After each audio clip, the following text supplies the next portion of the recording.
త్రిమూర్తి సాయి. రచించిన వారు చెన్నాప్రగడ లక్ష్మీ నరసింహమూర్తి. ఓం శ్రీ సాయిరాం. షిరిడీశ్వరాయ విద్మహే భక్తివాసాయ ధీమహి తన్నో సాయీశ్వరః ప్రచోదయాత్. శ్రీ సత్యసాయిబాబా పుణ్యగాథ. సాయి కథను తెలిసి వ్రాయుట కష్టంబు. సూలికైన తమ్మి చూలికైన విబుధ జనుల వలన విన్నంత కన్నంత తెలియ వచ్చినంత తేటపరుతు. పలికెడిది సాయి కథ ఎట, పలికించెడువాడు సాయినాథుడంట. నే పలికిన భవహార మగునట, పలికెద వేరొండు గాథ పలుకగా నేల అని ఆమె నిశ్చేష్టురాలయ్యింది. భయపడుతున్నది. సహస్ర సూర్య జ్యోతిర్మయ తేజ పుంజం తన వైపే వస్తున్నది. నీళ్లు చేదటానికి బావిలో బకెట్ వేసిన ఆ అమాయక ఆడపడుచు బిత్తరపోయింది. ఏం చెయ్యటానికి తోచలేదు. బొమ్మలాగా మంత్రించినట్లు నిలుచుండిపోయింది. ఆ తేజస్సు దగ్గరకు వస్తున్నది. ఆ వెలుగులో ప్రపంచమంతా నిండిపోయింది. ఊరంతా నిండిపోయింది. వీధి అంతా కాంతిలో మునిగిపోయింది. పాల నురుగులాగా మంచులాగా చల్లగా తేజస్సు తన్ను ఆక్రమించేసుకుంటున్నది. తనకు ఏం జరుగుతున్నదో తెలియడం లేదు. మొదట ఉన్న భయం ఆశ్చర్యంగా మారి ఆనందంగా పరివర్తన చెందింది. అంతులేని తేజస్సు కొద్దిగా సంకోచించి తనలో ప్రవేశిస్తున్నది. ఆ అమాయక ఇల్లాలు క్రమంగా ఏదో తెలియని లోకాలకు వెళ్ళిపోయింది. తిరిగి స్పృహ వచ్చేటప్పటికి శరీరం బరువెక్కింది. ఒళ్ళంతా తెలియని భావంతో తేలిపోతున్నది. చేతిలోని చేద ఎప్పుడో బావిలో పడిపోయింది. ఆమె పరుగున ఇంటికి వచ్చేసింది. దేవుడి పటం ముందుకు వెళ్ళి కూలబడిపోయింది. తనకు ఏం జరిగింది? ఎవరికి ఏం చెప్పాలి?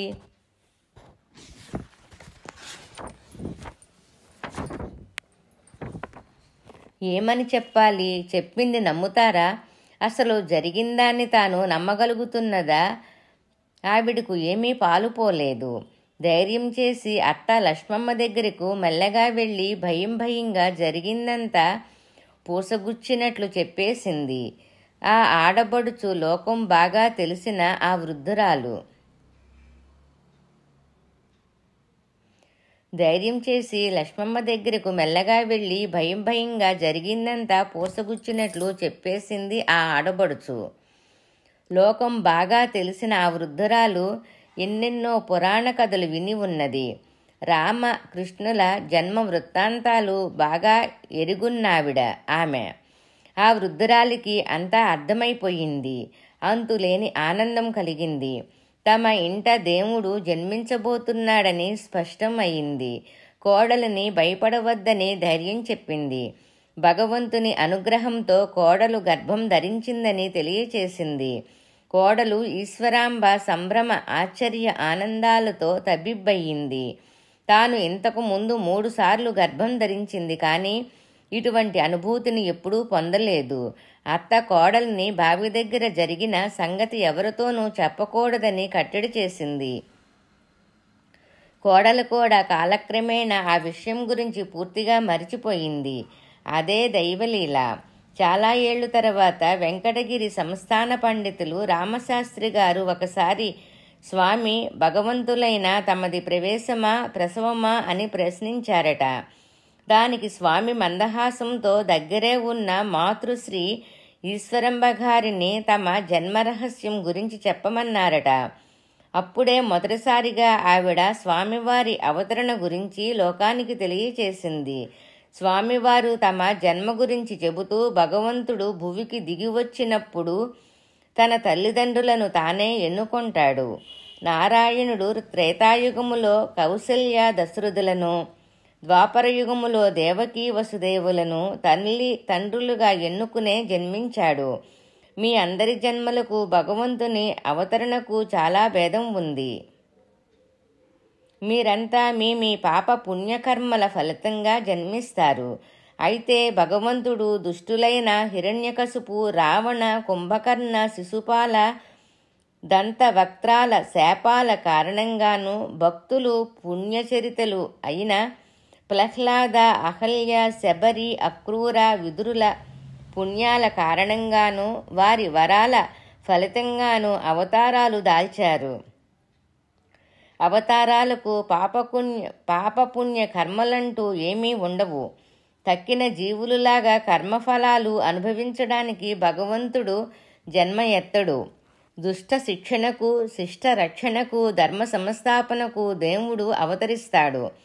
మీరంతా కొంతవరకు మీ భార్యను లేక భర్తను, స్నేహితులను, యజమానిని, సేవకులను స్వంతగా ఆలోచించి ఎన్నుకుంటారు. కానీ నేను మాత్రం నా తల్లిదండ్రులనే ముందుగా నిర్ణయించుకొని జన్మించిన వాడును అని తమ అవతార తత్వాన్ని విపులీకరించి తెలియచేశారు. భగవంతుడు మరోసారి భూమిని పునీతం చేసిన ప్రదేశమే ప్రస్తుతం భూకైలాసమని, అవని వైకుంఠమని పిలువబడే పుట్టపర్తి లేక పుట్టవర్ధిని, దక్షిణ కాశీ అయిన ద్రాక్షారామం, కాళహస్తి, శ్రీశైల ఆలయాలతో పునీతమయ్యి త్రిలింగదేశంగా అనాదిగా ప్రసిద్ధిగాంచింది. ఆంధ్రదేశం ఈ రాష్ట్రములో రత్నాలసీమైన రాయలసీమకు చెందిన అనంతపుర జిల్లాలో ధర్మవరంకు దగ్గర చిత్రావతి నదీ తీరములో పుట్టపర్తి ఒక కుగ్రామం. పూర్వకాలములో దాన్నే గొల్లపల్లి అని పిలుస్తుండేవారు. గ్రామానికి 4 ప్రక్కల కోటగోడల్లా పర్వత పక్తులున్నాయి.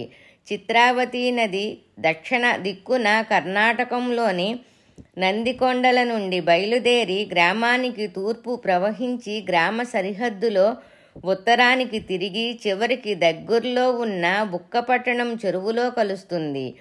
ఈ నది ఏడాదిలో సగభాగం ఇసుక దిబ్బలాగా ఉండి వర్షాకాలములో మాత్రమే గట్టులు తెంచుకొని ప్రవహిస్తుంది. చాలాసార్లు ప్రవాహం గ్రామంలోకి ప్రవేశించి ఇండ్లను జలదిగ్బంధన చేసేది.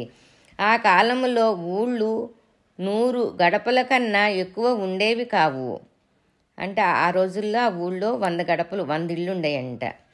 వాటన్నిటిలో భరద్వాజ గోత్రానికి చెందిన రత్నాకర వంశీయులైన క్షత్రియ కుల భూషణులైన కొండమరాజు గారి కుటుంబం పేరెన్నెక కన్నది.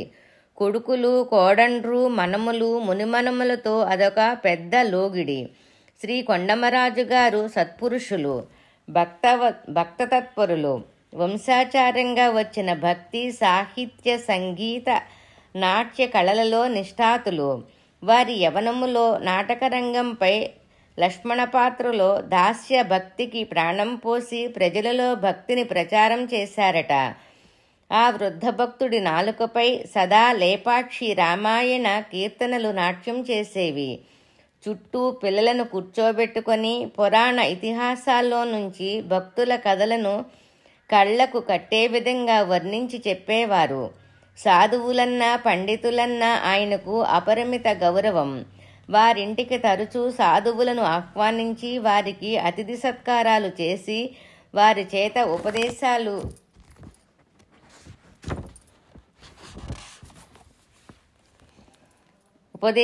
పొందుతుండేవాడు. కొండమరాజు గారికి తగిన ఇల్లాలు శ్రీమతి లక్ష్మమ్మ గారు. పూజలు, వ్రతాలు, భక్తి పాటలలో జీవితాన్ని పవిత్రంగా చేసుకునేది. త్రిమూర్తి సాయి శ్రీ సత్యసాయిబాబా పుణ్యగాథ 165వ పేజీ. ఈ పుణ్యదంపతులు ఎన్నో యాత్రలు చేశారు. కొండమరాజు గారు వెంకావదూత అనే మహాత్ముడిని ఊరికి ఆహ్వానించి వారికి సేవలు చేశారట. వారి ఆదేశంపై ఊళ్ళోని వేణుగోపాలస్వామి ఆలయం కట్టించారట. అదేవిధంగా శివాలయం, హనుమంతుని ఆలయాలు కూడా నిర్మింపచేశారు. ఒకనాటి రాత్రి కలలో కొండమరాజు గారు జడివానలో తడుస్తూ ఊరి మధ్యలో నిలబడ్డ తేజోవంతమైన శ్రీరత్నాన్ని చూచారట. అమ్మా, ఎవరు మీరు? ఎందుకు ఇలా వర్షములో తడుస్తున్నారని ఆ వృద్ధ భక్తుడు అడిగాడు. నరకాసుర వధ అనంతరం శ్రీకృష్ణ భగవానుడు తనను వదిలి ఎటో వెళ్ళాడట. ఆయన ఈ గ్రామంలో ఉన్నట్టుగా లేక త్వరలో రాబోతున్నట్టుగా తనకు తెలిసిందని, అందుకోసం తాను వచ్చానని తనకు తగిన ఆలయం నిర్మించమని కోరిందా వనిత.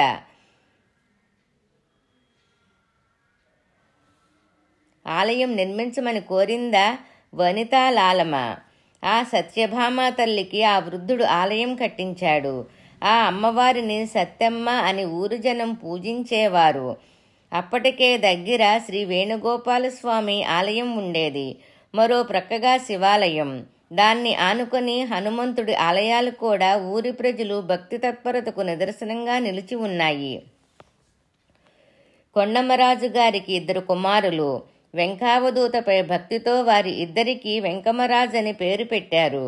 గుర్తుకయ్యి పెద్ద వెంకమరాజు, చిన్న వెంకమరాజు అని ఊరువారు పిలిచేవారు. అన్నదమ్ములిద్దరూ తండ్రి అడుగుజాడల్లో సంగీత నాట్య కళల్లో కౌశలం సంపాదించారు. చిన్న వెంకమరాజు వీటితో పాటు సాహిత్య రచనలోనూ సిద్ధహస్తుడైనాడు. దీనికి తోడు జ్యోతిష్య శాస్త్రములో ప్రావీణ్యం సంపాదించి తాయెత్తులు కట్టడం, యంత్రాలను తయారు చేయడం చేసేవాడు. మూలికా వైద్యములో కూడా చెయ్యి తిరిగినవాడు.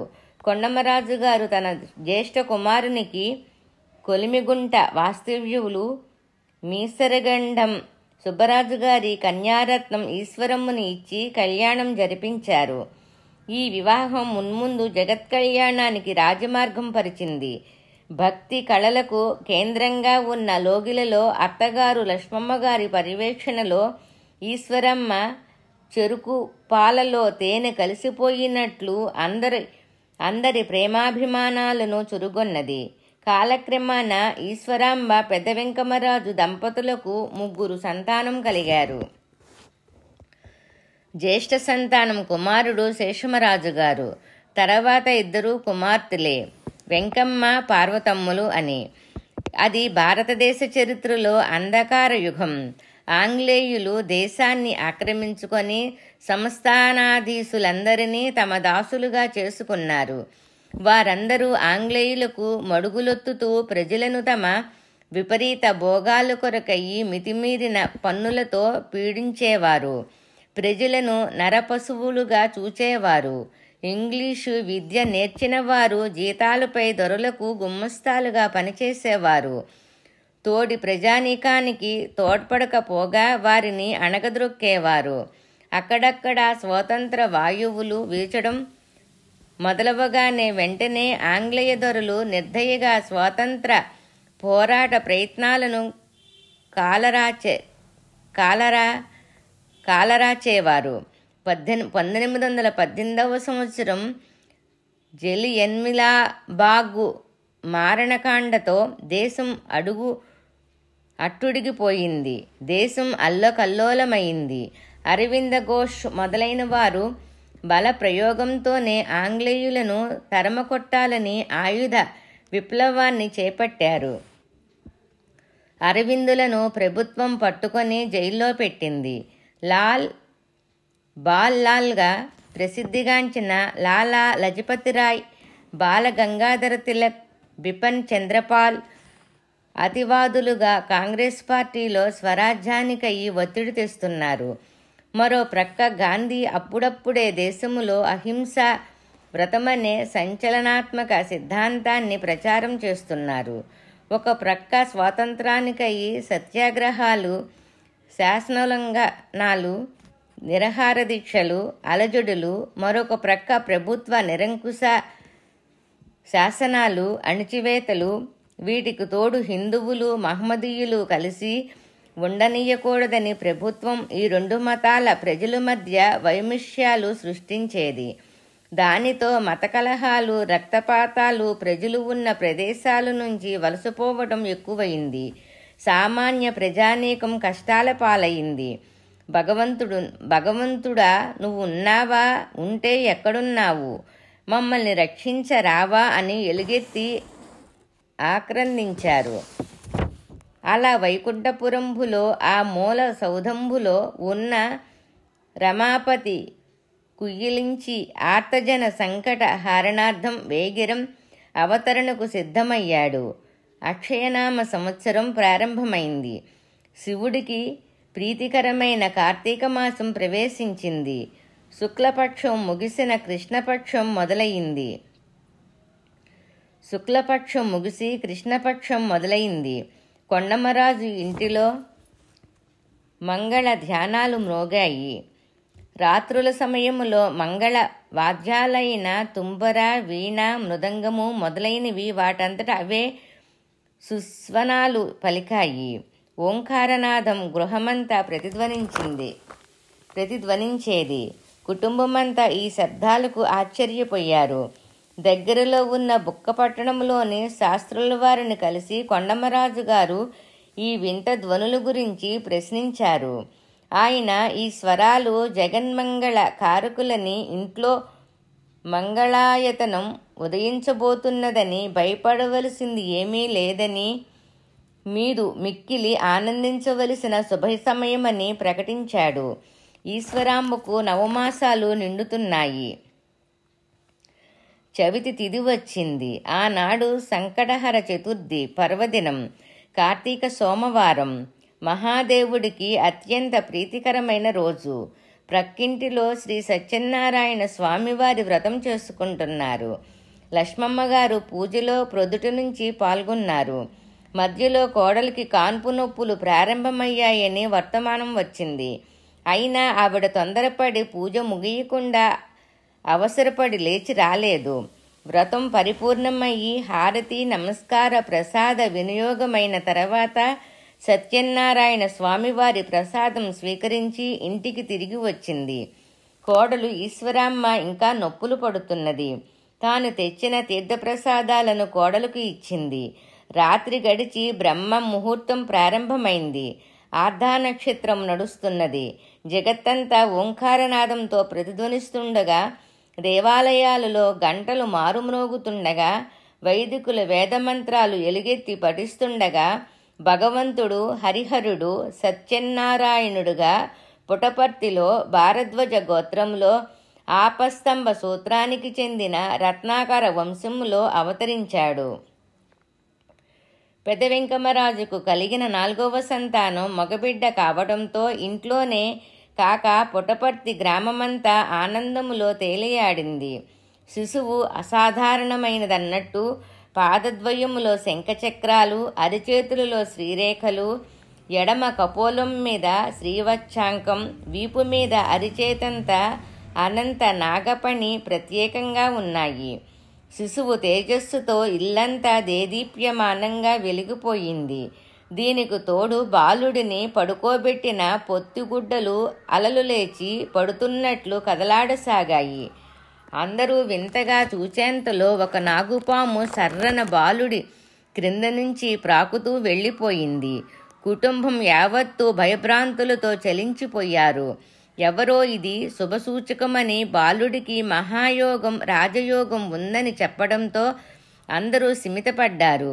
శ్రీ సత్యనారాయణ స్వామి ప్రసాదం స్వీకరించగానే జన్మించడం వల్లను, గ్రామదేవత సత్యమ్మ గృహదేవత కావడం వల్లను బాలుడికి సత్యనారాయణ రాజని జగత్ ప్రథమ మంగళంగా నామకరణం చేయబడింది. ఈ శిశువే మున్ముందు జగన్నాథుడని, సర్వజన హృదయేశ్వరుడని కీర్తించబోతున్నది. దేశ దేశాల వారు ఆయన పాదాల దగ్గర తమ సర్వస్వం సమర్పించుకొని సాయినాథ్ మహారాజ్కి జై జై జై అని దిక్కులు పిక్కటిల్లేటట్టు గానం చేయబోతున్నారు. కొండమరాజు గారికి మనవడు సత్యమంటే పంచప్రాణాలు. ఎప్పుడూ ఒడిలో బాలుడిని కూర్చోబెట్టుకొని భక్తి కీర్తనలు, పురాణ కథలు, భక్త చరిత్రలు చెబుతుండేవారు. బాలసత్యం పరిష్వంగములో ఏదో చెప్పలేని దివ్యానందాన్ని అనుభవించేవారు. బాలసత్యం కూడా తాతగారంటే అమితమైన భక్తి గౌరవాలు కలిగి ఉండేవాడు. బాల సత్యనారాయణ సామాన్య బాలురులాగా కాక అల్లరి చిల్లరిగా ఉండక చిన్నతనంలోనే పెద్దరిహం వహించినట్లు ప్రత్యేకంగా ఉండేవాడు. తోడి జీవులంటే అత్యంత ప్రేమ కలిగి ఉండేవాడు.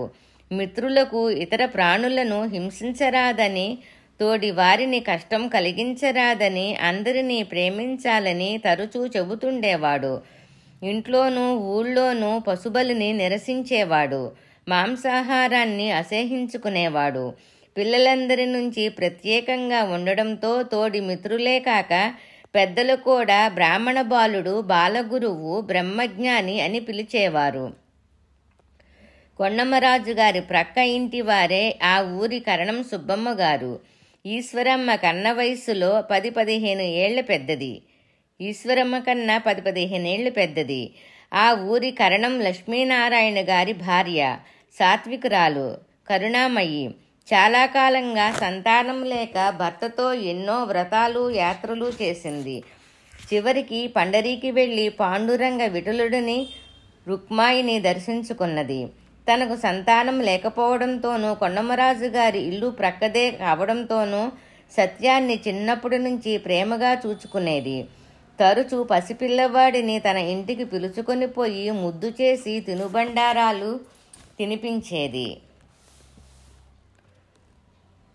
త్రిమూర్తి సాయి శ్రీ సత్యసాయి బాబా పుణ్యగాథ 169వ పేజీ. త్రిమూర్తి సాయి శ్రీ సత్యసాయి బాబా పుణ్యగాథ 169వ పేజీ. ఈశ్వరమ్మ కూడా పెద్ద సంసారం కావడంతో ఇంటి పనులతోనూ ఇతర సంతానంతోనూ ఊపిరి సలపనంత పని ఉండడంతో సుబ్బమ్మగారు పసిపిల్లవాడైన సత్యాన్ని పదే పదే తమ ఇంటికి తీసుకుని వెళ్ళినా అంతగా పట్టించుకునేది కాదు. ఆ విధంగా సుబ్బమ్మ మరో యశోదగా బాలసత్యాన్ని పెంచింది. సత్యం అనిర్వచనీయ దివ్యత్వాన్ని గుర్తించిన మొదటి భక్తురాలు ఆవిడ. సత్యం మంచితనం, కరుణాహృదయం, పరోపకార పరాయణత్వం ఆవిడకు బాగా నచ్చాయి. సత్యం పండరీ భజనలు మొదలుపెట్టినప్పుడు సంతోషంతో అభినందించి ప్రోత్సాహాన్నందించిన ప్రేమమూర్తి సుబ్బమ్మగారు. కరణం రెండవ భార్య కమలమ్మగారు ఇద్దరూ అక్కాచెల్లుళ్ళుగా ఉండేవారు. ఇద్దరూ సత్యాన్ని జీవితాంతం వదలక మున్ముందు రాబోయే అవతార ప్రకటన కష్ట సమయాల్లో ఎంతో భక్తిగా చేయూతనిచ్చి సాయికి, సాయి భక్తులకు సర్వవిధాల సేవలు కూర్చి అమర జీవులైనారు. స్వామికి సుబ్బమ్మగారంటే చెప్పలేనంత అభిమానం, ప్రేమ. వారు లెక్కలేనన్ని సార్లు ఆవిడ భక్తిని ప్రశంసించేవారు. ఆవిడ తమకు యశోదలాంటి తల్లిని కీర్తించేవారు. విద్యార్థులకు తల్లిదండ్రులపై ఆదరం, ప్రేమ, కృతజ్ఞతలు ఉండాలని చెబుతూ పదే పదే సుబ్బమ్మగారిని ఉదాహరణగా ఇచ్చేవారు. సుబ్బమ్మగారు తమకు చేసిన సేవకు కృతజ్ఞతగా ఆవిడ పేరును అజరామరం చేస్తూ స్వామి కరణం సుబ్బమ్మ నగర్ అనే గృహ సముదాయాన్ని తమ షష్ఠిపూర్తి మహోత్సవములో ఆవిష్కరణ చేసి లోకానికి ఆదర్శంగా నిలిచారు. సత్యానికి బేదసాదలు, రోగులు, అసహాయులంటే వల్ల మాలిన కరుణ. తాను తినే పదార్థాలు కూడా వారికి పంచిపెట్టేవాడు. తల్లిని ఇంటికి వచ్చిన బిచ్చగాళ్లందరికీ తగిన అన్నవస్త్ర పానాలు అన్నపానాలు, వస్త్రాలు ఇవ్వవలసిందిగా పట్టుబట్టేవాడు. భిక్షకులకు తగినంత పదార్థాలు లేవంటే తన భాగం పెట్టమనేవాడు. బాలసత్యం భోజనం చేస్తున్నట్టుగా నటించి ఆహార పదార్థాలు భిక్షగాళ్లకు పెట్టివేసేవాడు. పట్టుబడి తల్లి నిలవేస్తే, చూడమ్మా నా అరిచెయ్యి ఎలా నెయ్యి వాసన వేస్తుందో చూడమని చేతిని చూపించేవాడు. నిజంగానే చెయ్యి మంచి నెయ్యి గుమగుమలు వెదజల్లేది. ఇట్లా కాదని ఈశ్వరమ్మ తామే గోరుముద్దలు తినిపించేది. దానిలో కూడా సత్యానిదే ప్రత్యేకత. గోరుముద్దలను తమలపాకులో పెట్టి ఇస్తేనే బాలసత్యం తినేవాడు, లేకపోతే తినేవాడు కాదు.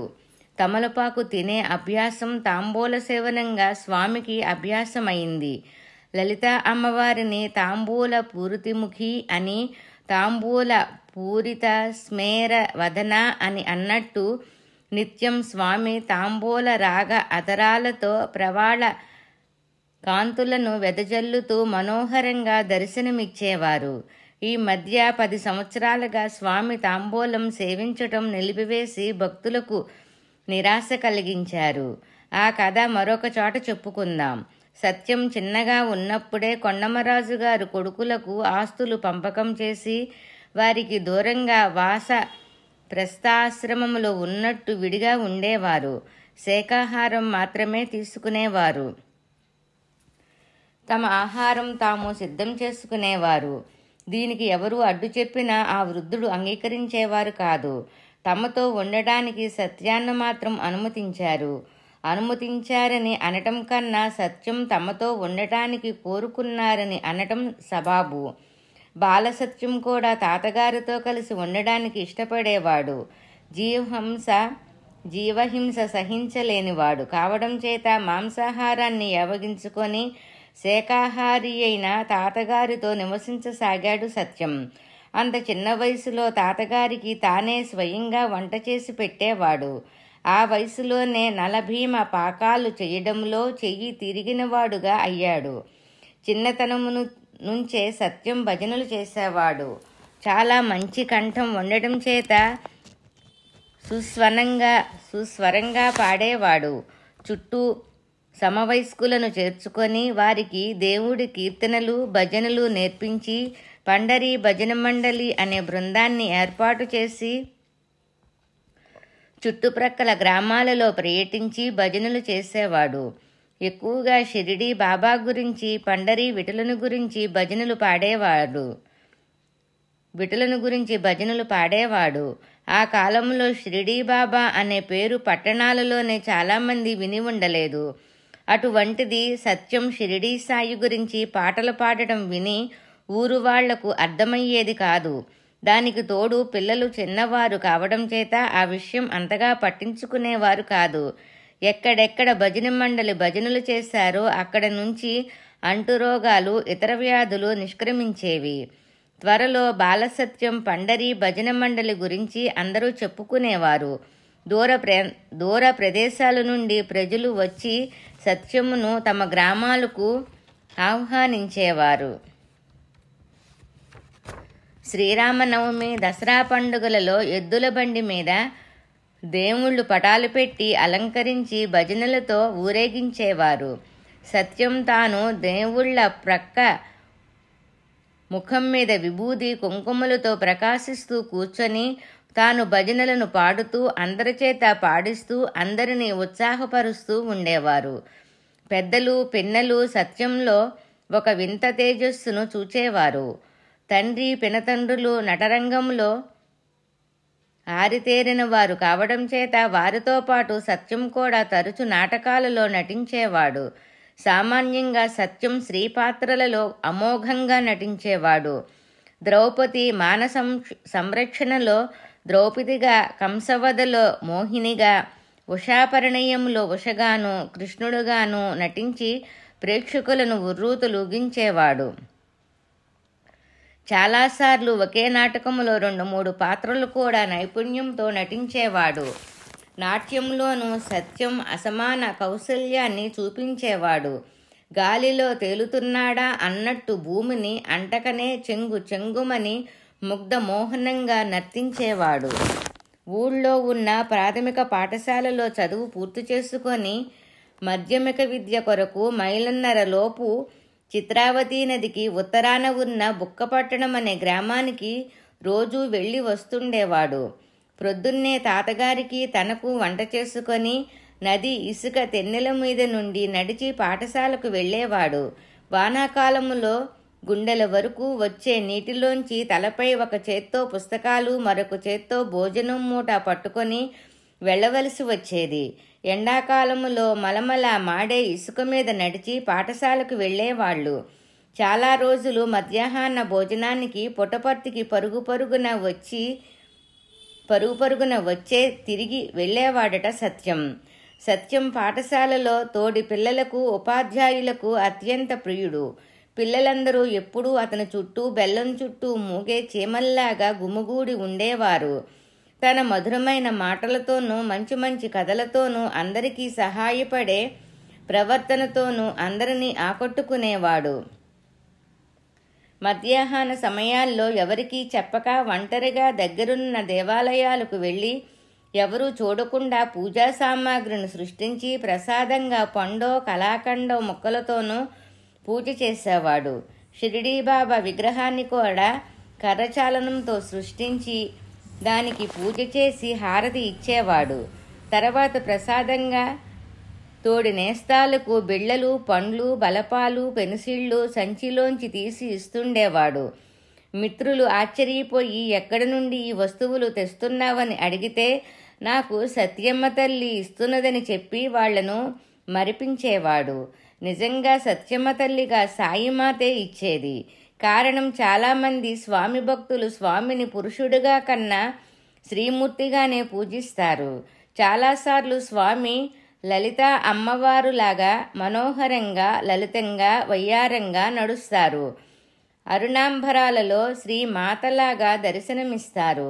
ఒక విధంగా స్వామిలో పురుష గాంభీర్యం, కాఠిన్యం కన్నా శ్రీమూర్తి మార్ధవం, లాలిత్వం, కరుణ, ప్రేమలే ఎక్కువ పాలు ఉంటాయి.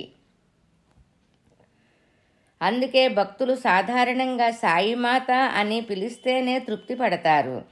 స్వామి ప్రేమను 1000 తల్లుల ప్రేమగా వర్ణించటములో అతిశయోక్తి లేనే లేదు. అది సత్యాతి సత్యం. పాఠశాలలో ప్రార్థన మన సత్యమే చెయ్యాలి. సేవా కార్యక్రమాలలో అతనే అందరికీ మార్గదర్శకం. ఎవరైనా చివరికి ఉపాధ్యాయులైనా తప్పు చేస్తే సంకోచించక వారి తప్పును తెలియచేసి మంచి మార్గంలో పెట్టేవాడు. పుట్టపర్తిలో ఒక అయ్యవారు కఠినంగా విద్యార్థులను అనవసరంగా దండిస్తుండేవాడు. దానికి తోడు పిల్లలను కూరగాయలు, పళ్ళు మొదలైనవి తెమ్మని పీడించేవాడు. సత్యం ఆయనపై వ్యంగ్యగేయం రచించి అందరిలో ఆయన సిగ్గుపడేటట్టు చేశాడు. బుక్కపట్టణములో సత్యంకు సుబ్బన్నాచార్, సివి కొండప్ప, జానాబ్, మహబూబు ఖాన్ అనేవారు ఉపాధ్యాయులుగా ఉండేవారు. మహబూబు ఖాన్ గారికి సత్యమంటే అంతులేని అభిమానం, ప్రేమ.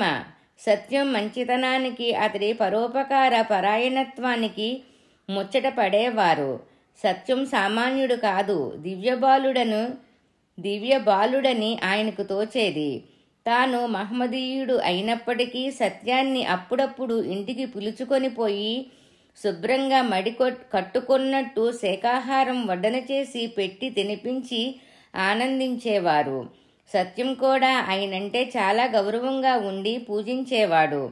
ఒకరోజు ఒక విచిత్ర సంఘటన జరిగింది. ఒక ఉపాధ్యాయుడు పాఠం చెబుతున్నాడు. పిల్లలందరూ నోట్స్ రాసుకుంటున్నారు. కానీ సత్యం నోట్స్ రాసుకోకుండా మిత్రుడికి స్తోత్రాలు రాసి పెడుతున్నాడు. అయ్యవారికి కోపం వచ్చి తాను చెప్పే నోట్స్ రాసుకోనందుకు సత్యాన్ని బెంచీపై నిలబెట్టాడు. సత్యం మారు మాట్లాడకుండా గంటంతా బెంచీపై నిలబడ్డాడు. తన పీరియడ్ పూర్తయి తరగతి వదిలి పోదామని ఆ అయ్యవారు కుర్చీ నుండి లేవడానికి ప్రయత్నిస్తే వీలు కాలేదు. ఆశ్చర్యంగా తన శరీరానికి కుర్చీ అంటుకొని పోయింది. ఆయన కంగారు పడ్డాడు. ఏం చెయ్యడానికి తోచలేదు. తాను లేస్తే కుర్చీ కూడా తనతో పాటే పైకి లేస్తున్నది. పిల్లలకు తెలిస్తే హాస్యాస్పదం అవుతుందని గప్చీపుగా అట్లానే కూర్చుండిపోయాడు. విద్యార్థులు అయ్యవారు గంట కొట్టినా వెళ్ళడం లేదే అని గుసగుసలాడుకుంటున్నారు. సత్యం ఇంకా బెంచీ మీద నిలబడే ఉన్నాడు. అంతలోకి తన క్లాసుకయ్యి మహబూబు ఖాన్ తరగతిలోకి వచ్చాడు.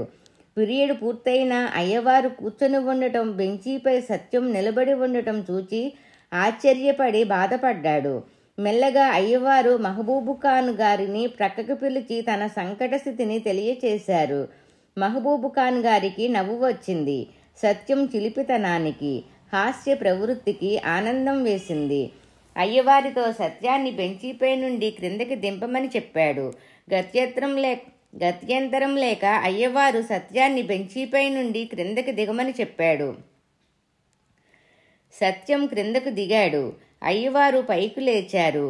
ఈ విషయం గురించి క్షణాల్లో పాఠశాలల్లోనే కాక ఊరంతా తెలిసిపోయింది. సత్యం చేసిన మాహత్యం మొదటిసారిగా అందరికీ ప్రకటితమైంది. ఈ సంఘటన గురించి తరచూ స్వామి చెబుతుంటారు. అయ్యవారిని అవమానం చెయ్యాలని కానీ ఆయనపై కోపంతోనూ కానీ కాక తమ దివ్యత్వాన్ని లోకానికి ప్రకటించేందుకే అలా చేశామని స్వామి చెబుతూ ఉంటారు. అప్పటి నుండి ఉపాధ్యాయులకు సత్యమంటే భయము, అభిమానము, గౌరవంగా ఉండేది. సత్యం కూడా పాఠాలు నేర్చుకోవడంలో ప్రప్రథమంగా ఉండేవాడు. చాలా విషయాలు అయ్యవార్లు చెప్పకుండా నేర్చుకునేవాడు. ఇది అందరికీ ఆశ్చర్యం కలిగించేది.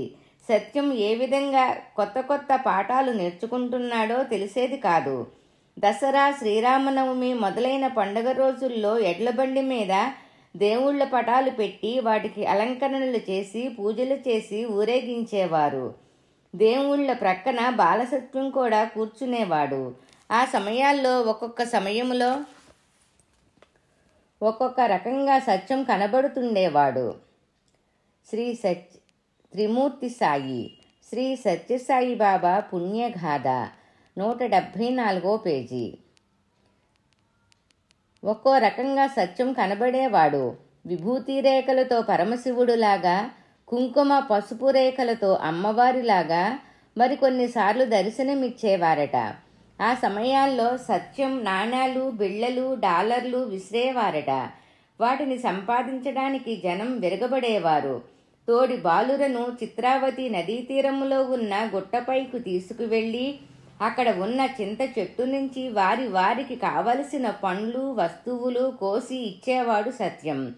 ఇదెట్లా అంటే ఈ చెట్టు సామాన్యమైంది కాదు, సాక్షాత్తు కల్పవృక్షమే అని చెప్పేవాడు.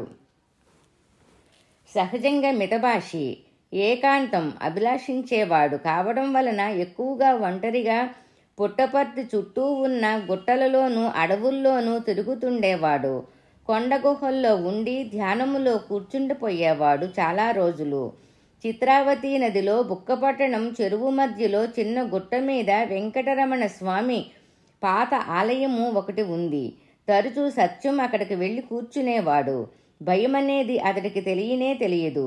ఊరిలో జరిగే కోడిపందాలు, చిత్రావతి ఇసుకలో నడిచే రెండెడ్ల బండి పందాలు నిరసించేవాడు. ఆ కాలములో సినిమా మోజు ఎక్కువగా ఉండేది. పిల్లలు, పెద్దలు, స్త్రీలు, పురుషులు ఒక్కరనేమిటి, అందరూ ఏదో విధంగా తినడానికి లేకపోయినా సరే సినిమా మాత్రం చూడ్డానికి సిద్ధపడేవారు. కొత్త చెరువు, బుక్కపట్టణం గ్రామాలకు టూరింగ్ సినిమాలు అప్పుడప్పుడు వస్తే తిరునాళ్ళలాగే జనం ఇసుక వేస్తే రాలనట్టు వచ్చేవారు. సత్యం చిన్నప్పటి నుండి సినిమాలను నిరసించేవాడు. ఇప్పుడు కూడా స్వామి విద్యార్థులకు సినిమాలు, టెలివిజన్లు చూడవద్దని తరచూ ఆదేశిస్తుంటారు. పెద్దలు కూడా వాటిని చూడకూడదని శాసిస్తుంటారు. నిజానికి ఇవి విషంలాగా యువకులకు దుష్టభావాలకు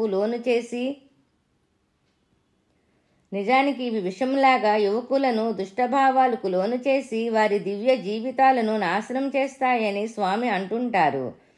టీవీ అనే మాటకు స్వామి హాస్యంగా టీబీ అని, టెలివిజన్కు టెలివిషమని పేరు పెట్టారు. యువకులు చుట్టా, బీడీలు, జోదం, తాగుడు మొదలైన వివిధ చెడు వ్యసనాలకు బానిసలు కాకూడదని, అసభ్య అశ్లీల రచనలు, నవలలు చదవకూడదని గట్టిగా చెప్పేవాడు.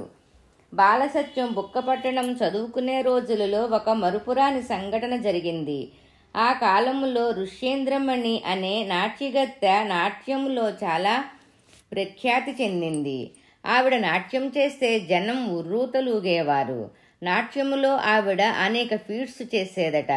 తల మీద దీపం కానీ సీసా కానీ పెట్టుకొని నాట్య మయూరిలా భూమికి తాకకుండా నాట్యం చేస్తూ క్రింద ఉంచిన చేతి రుమాలను వంగి పళ్లతో తీసేదట. బాలసత్యం ఈ నాటకాన్ని మించి మరెన్నో ఫిట్స్ చెయ్యాలని శ్రద్ధగా ఆలోచించి అభ్యసించాడు. ఋష్యేంద్రమణి తలపై సీసా పెట్టుకొని పళ్లతో రుమాలు తీస్తే, సత్యం తలపై వెలిగే దీపాన్ని పెట్టుకొని వెడల్పాటి పళ్ళెం పాదాల క్రింద ఉంచుకొని దాని అంచు మీద నాట్యం చేస్తూ కింద సూది ఉంచి దాన్ని కంటి రెప్పలతో వంగి తీసేవాడు. ఒకసారి ఋష్యేంద్రమణి పేరుతో శ్రీవేషం ధరించి చక్కగా నాట్యం చేసి ఊరి ప్రజలనందరినీ ఆశ్చర్యానంద పరవశులను చేశాడు. దానితో సత్యం పేరు చుట్టుప్రక్కల గ్రామాలలో ప్రాకింది.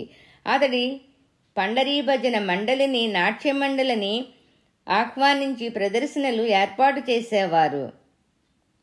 అందరికీ సదా ఆనందం కూర్చేటందుకు సత్యం అంగీకరించేవాడు. దానితో తల్లి ఈశ్వరమ్మ కుమారుడికి దిష్టి తగులుతుందని భయపడేది. భయపడినట్టే ఒకసారి సత్యం కళ్ళు ఎర్రగా వాచి చాలా రోజులు నీళ్లు కారాయి. ఎన్ని ఔషధాలు వాడినా గుణం కనబడలేదు. ఇంట్లో వాళ్ళందరూ ఆతృత పడ్డారు. కొన్ని రాత్రులు ఇంట్లో ఎవరో చెక్క పాదుకులతో నడిచినట్టు శబ్దాలయ్యేవి. మర్నాటి నుంచి సత్యం కళ్ళు మామూలుగా అయ్యాయి. సోదరుడు శేషమరాజుకు వివాహమయ్యి కడప దగ్గర కమలాపురంలో పాఠశాలలో ఉపాధ్యాయుడిగా ఉద్యోగం సంపాదించాడు. అక్కడికి వెళుతూ తమ్ముడును కూడా మంచి ఇంగ్లీషు చదువులు చెప్పించి పెద్ద ప్రభుత్వ ఉద్యోగిని చేస్తానని తనతో పాటు తీసుకుని వెళ్ళాడు.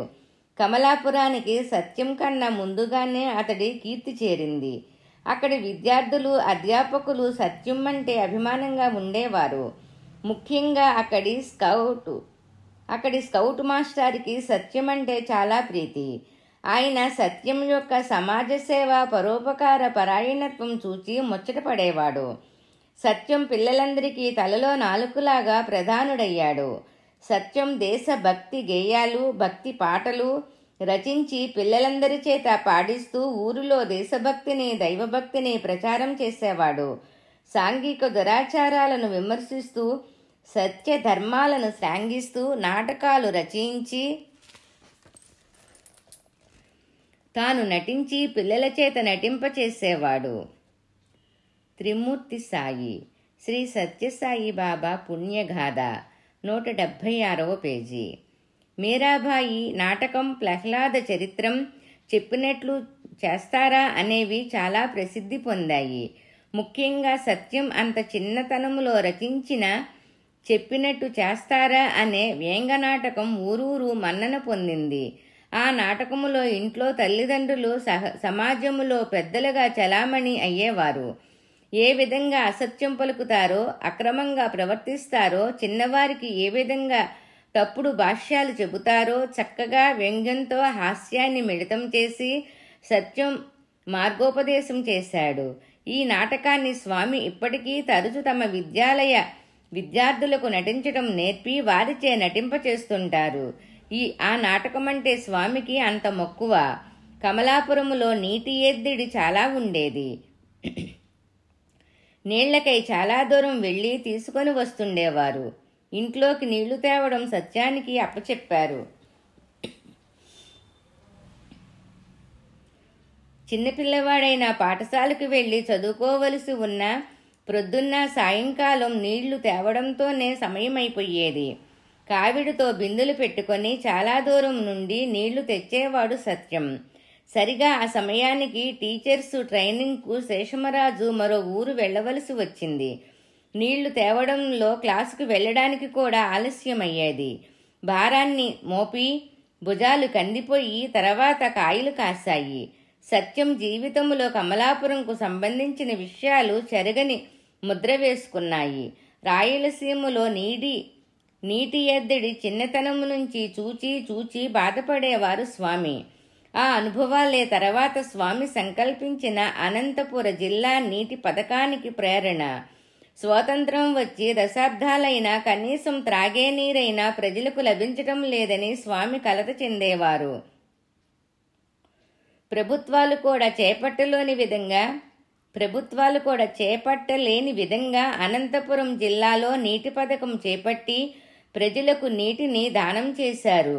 స్వామి చేపట్టిన నీటి పథకాన్ని దేశాల వారు వివిధ ప్రభుత్వాలు కీర్తించాయి. సత్యం కవిత్వములో దిట్టని తెలుసుకున్న కొట్టు సుబ్బన్న అనే వ్యాపారి తన వ్యాపారి అభివృద్ధికయ్యి ప్రకటనలు అడ్వర్టైజ్మెంట్స్ అతనిచే చేయించుకునేవాడు. సత్యం రకరకాల పదార్థాలకు రమ్యమైన వర్ణనలు చేసి పాటలలో నిబద్ధం చేసి తక్కిన విద్యార్థులకు ఆ పాటలు నేర్పి వీధులలో తిరుగుతూ ప్రకటన పాటలు పాడుతూ ప్రచారం చేసేవారు. స్వామి తరచూ తమ దివ్య ఉపన్యాసాలలో పాడే పాట ఒకటి ఈ విధంగా సాగుతుంది. దొరికే బాలభాస్కర బాలుల్లారా బాలికల్లారా రండి రండి బాలభాస్కర వచ్చిందండి వచ్చిందండి. దొరికే కండ్ల కలకకి, పండ్ల నొప్పికి, కీళ్ల నొప్పికి, తలనొప్పికి, చెవిపోటుకి, పాముకాటుకి, అజీర్ణానికి, చలిజ్వరానికి, రొంప, పడిసం, జలుబు, దగ్గు ఒకటా రెండా, ఎన్నైనా నీ జబ్బులు తగ్గే మందులున్నాయి. దొరికే మూలికలండి, భస్మాలండి, లేహ్యాలండి, చూర్ణాలండి. వాడిన వారికి నయమవుతుంది, వాడని వారిని రమ్మంటుంది. అది ఎక్కడని అడిగారా? అదిగో అదిగో కొట్టు సుబ్బಣ್ణ పండిత శ్రీ గోపాలాచార్యులు పావన మొగుట నిక్కము. దొరికే దొరికే బాలభాస్కర బాలుల్లారా, బాలికల్లారా. ఈ విధమైన ప్రకటనలకు ఆ వ్యాపారి సత్యానికి ఇతర పిల్లలకు నోట్సు, పుస్తకాలు, పెన్సిళ్ళు, బిళ్ళలు ఇచ్చేవాడు. ఈ కాలం ప్రకటనలాగా అందరి నోట్లో సత్యం గేయాలు వినివచ్చేవి. తల్లిదండ్రులు చాలా పేదవారు కావడం చేతను, తల్లిదండ్రుల నుండి దూర ప్రదేశములో ఉండడం వల్లను సత్యం అత్యవసరాలకు కూడా ధనభావం చేత కష్టపడవలసి వచ్చేది. అన్నగారు కూడా ఊళ్ళో లేకపోవటం సమస్యను మరింత జటిలం చేసింది. ఉన్న ఒక్క జత నిక్కరు షర్టును స్కూలు నుండి రాగానే టవలు కట్టుకొని ఉతికి శుభ్రపరుచుకునేవాడు. చెంబులో మండే బొగ్గులు వేసి చెంబు ఇస్త్రీ చేసుకునేవాడు. అంతేకాని పెద్దలను కానీ తల్లిదండ్రులను కానీ తనకు డబ్బులు కావాలని ఎప్పుడూ సత్యం అడగలేదు. ఒకసారి తండ్రి వచ్చి కోమరుడు కష్టపడటం చూచి బాధపడి వెంటనే ఇంటికి తీసుకొని వెళ్తానంటే ఈ సంగతి వదినగారికి తెలిస్తే బాధపడతారని తండ్రికి నచ్చచెప్పి పుట్టపర్తికి తిరిగి పంపివేశాడు. సత్యం పొదుపుగా ఏ విధంగా జీవించాలో, ధనాన్ని ఎంత జాగ్రత్తగా వాడాలో సత్యం చేసి చూపించాడు. తర్వాతి కాలంలో స్వామి ప్రారంభించిన సెల్లింగ్ ఆన్ డిస్టర్స్ అనే వాంఛల పరిమితం అనే కార్యక్రమం పొదుపు ఉద్యమంగా మారింది అని భక్తులందరినీ పొదుపు చెయ్యండో అని ఉద్ఘోషించారు అని ఒక్కాణ్ణించి చెప్తారు. బెంచీలో సత్యానికి అటు ఇటు కూర్చునే సురేషు, రమేషులంటే సత్యానికి చాలా అభిమానం, ప్రేమ. కారణం వారిద్దరూ సత్యమంటే ప్రాణం కన్నా మిన్నగా చూచుకునేవారు. వారిద్దరూ ధనికుల బిడ్డలైనా సత్యంతో ఆడుకోవడానికి, కలిసి ఉండడానికి ఇష్టపడేవారు. సత్యానికి ధన సహాయం చెయ్యాలని తహతహలాడేవారు. కానీ స్వ అభిమానమున్న సత్యం అటువంటి సహాయానికి సుతారం అంగీకరించేవాడు కాదు. ప్రేమను, అభిమానాలను ధనంతో ముడిపెట్టవద్దని పదే పదే సత్యం హెచ్చరించేవాడు. ప్రేమను ప్రేమతోనే సంధించాలని బోధించేవాడు. ప్రజాసేవ చేయడానికి ధనము, పదవులు ముఖ్యం కాదని, సేవా పరాయణత్వమే ముఖ్యమని, సమాజ సేవ చేసేవారు రకరకాల కష్టాలకు గురి అవుతారని, అవమానాలను కూడా భరించాలని చెప్పడానికి సత్యం పుష్పగిరి తిరునాళ్ళ సేవా కార్యక్రమం మంచి ఉదాహరణ. కుడి చెయ్యి చేసే సహాయం ఎడమ చెయ్యికి కూడా తెలియకూడదని స్వామి చెబుతారు. కమలాపురంలో చదువుకునే సమయంలో సత్యం పుష్పగిరి తిరునాళ్ళలో స్కౌట్గా చేసిన సేవ ప్రతి ఒక్కరికి మార్గదర్శకంగా ఉంటుంది. దగ్గర రోజు ఖర్చులకు లేకపోయినా బయటవారికి ఆ విషయం తెలియనీక గుంభనంగా ఉంటూ రోజు తిరునాళ్ళలో ఉదయం నుండి రాత్రి దాకా సేవ చేసి అందరిచే మంచి పేరు తెచ్చుకున్నాడు. తర్వాత ఏళ్లల్లో స్వామి తరచూ తమ విద్యార్థులకు ఈ ప్రసంగం విశదీకరించి చెప్పేవారు. విద్యార్థులను ఆ విధంగా నడుచుకోవాలని ప్రబోధించేవారు. అన్న శేషమరాజు టీచర్స్ ట్రైనింగ్ పూర్తి చేసుకొని రావడంతోనే ఉరవకొండలో తెలుగు పండిట్గా ఉద్యోగం వచ్చింది. దానిలో చేరడానికి వెళుతూ సత్యాన్ని కూడా తనతో తీసుకుని వెళ్ళాడు. తాను పనిచేసే కరిబసవస్వామి జిల్లా బోర్డు ఉన్నత పాఠశాలలో 8వ తరగతిలో సత్యాన్ని చేర్పించాడు. సత్యం కన్నా ముందే అతడి మంచితనం గురించి, అతడి ప్రత్యేకత గురించిన విషయాలు ఉరవకొండకు చేరాయి. తన సాధు భావంతోనూ భక్త పరాయణత్వంతోనూ సంగీత, నటన, కళా కౌశలంతోనూ పాఠశాలలో తోటి పిల్లలకు ఉపాధ్యాయులకు ప్రీతిపాత్రమైనాడు. ఉదయం సత్యం ప్రార్థనతో పాఠశాల కార్యక్రమాలు మొదలయ్యేవి. సత్యం భజనలు పాడటం కొనసాగించటం, దగ్గరలోని దేవాలయాలు సుబ్రహ్మణ్య స్వామి, సుంకాలమ్మ ఆలయాల్లో చాలాసేపు కూర్చొని కాలం గడిపేవాడు. గుళ్లల్లో దేవుళ్లకు అభిషేకాలు స్వయంగా చేసేవాడు. ప్రసాదాలుగా పళ్ళు, కలాకండ సృష్టించి అందరికీ పంచిపెట్టేవాడు. తక్కిన బాలురు కూడా సత్యంతో పూజలలో పాల్గొనేవారు. బురవకొండకు కొద్ది దూరములో ఉన్న బుద్ధగవి శివాలయానికి సత్యం తరచు వెళ్ళి స్వామికి అభిషేకం చేసేవాడు. అక్కడే రాత్రులు కూడా ఒక్కడే గడిపేవాడు. బురవకొండ ఆంజనేయులు గారి బంగ్లాలోని తోటలోకి వెళ్ళి భజనలు చేసేవాడు. వాటికి ఆంజనేయులు గారి ఇంట్లోని పెద్దలు కూడా వచ్చేవారు. పూజలోకి షిరిడీ సాయిబాబా విగ్రహాన్ని సత్యం సృష్టించేవాడు. పాఠశాలలో సత్యానికి మంచి రాజు, తమ్మిరాజు, శేష అయ్యంగారు, పేరరాజు, వెంకటరమణ టీచర్లుగా ఉండేవారు. పాఠశాల సాంవత్సరిక ఉత్సవాలకు సత్యం చేత నాటకాలు అయ్యవార్లు రచింపచేసి అతని చేతనే నటింపచేసేవారు. ఆ నాటకాలు అందరినీ స్పందింపచేసేవి. నాటకాల ద్వారా సత్యం సమాజంలోని దురలవాట్లను, నూతన విద్యా విధానం వల్ల కలిగే నాగరికత పేరు మీద జరిగే అసభ్య ప్రవర్తనలను తూర్పారపెట్టేవాడు. తప్పులున్నట్లయితే పెద్దలని కూడా చూడక వారు తమ తప్పు తెలుసుకొని పరివర్తన చెందేలాగా చేసేవాడు. తన దివ్యశక్తులతో కష్టాల్లో ఉన్నవారికి సహాయం చేసేవాడు. అతని దివ్యశక్తులను గురించి విన్నవాళ్లు వచ్చి తమ ఇంట్లో జరిగిన దొంగతనాలలో దొంగలను పట్టించమని అడిగేవారు. సత్యం కూడా దొంగలను 1-2 నిదర్శనాలను ఇచ్చి చెప్పి పట్టించేవాడు. ఒకరోజు గురువుగారొకరు చాలా ఖరీదైన కళాన్ని ఎవరో దొంగిలించారని సత్యం సహాయం చేసి దొంగను పట్టాలని కోరాడు. సత్యం ఉపాధ్యాయుడి అత్యంత నమ్మక సేవకుడే పెన్నును దొంగిలించాడని చెప్పగా ఉపాధ్యాయుడు మొదట నమ్మలేకపోయాడు. కానీ తర్వాత నిజం తెలుసుకున్నాడు. మరొకసారి ఊళ్ళోని ఒక జటకాబండి తోలుకొని బతికేవాడి గుర్రం ఎక్కడికో తప్పించుకొని పోయింది. ఎంత వెతికినా దొరకలేదు. తెలుగు పంతులు గారి దివ్యశక్తులున్న తమ్ముడు పోగొట్టుకున్నవి ఎక్కడున్నాయో చూచి చెప్పగలడని విని సత్యం దగ్గరికి వచ్చి తనకు సహాయం చెయ్యమని ప్రార్థించాడు. బాలసత్యం గుర్రమున్న స్థలం చూపి జటకా సాహెబ్కు సహాయం చేశాడు. దానితో ఉరవకొండలో మహమ్మదీయులందరికీ సత్యమంటే ప్రేమగా ఉండేది. ఇలాంటి సన్నివేశమే షిరిడీ సాయి జీవనంలో జరిగింది. దానితో సాయిబాబా ప్రసిద్ధి చెందారు. త్రిమూర్తి సాయి శ్రీ సత్యసాయిబాబా పుణ్యగాథ 180వ పేజీ. త్రిమూర్తి సాయి శ్రీ సత్యసాయిబాబా పుణ్యగాథ 180వ పేజీ. అది మార్చి 8, 1940వ సంవత్సరం శివరాత్రి మరుదినం. మన కథానాయకుని జీవితంలోనూ రాబోవు సంవత్సరాల్లో సకల సత్యసాయి భక్తులందరికీ మరువరాని మహోన్నత దినం. ఆనాడు ఉదయం నుండి సత్యం ఏదో చెప్పలేని విధంగా విలక్షణంగా ఉన్నాడు. పాఠశాలకు కూడా వెళ్ళలేదు.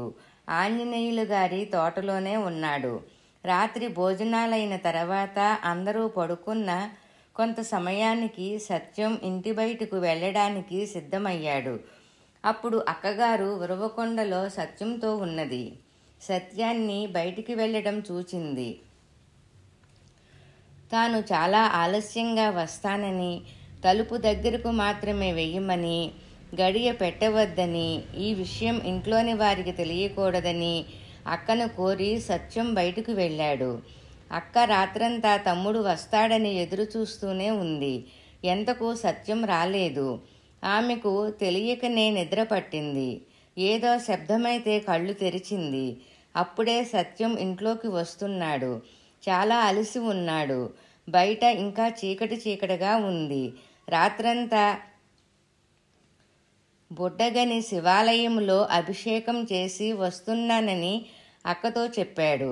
స్నానాల గదికి వెళ్ళాడు. అమ్మా అని కేక అక్క విన్నది. పరిగెత్తుకొని వెళ్ళింది. తమ్ముడు క్రిందపడి ఉన్నాడు. కుడిపాదం బొటనవేలును పట్టుకొని స్పృహ తప్పి ఉన్నాడు.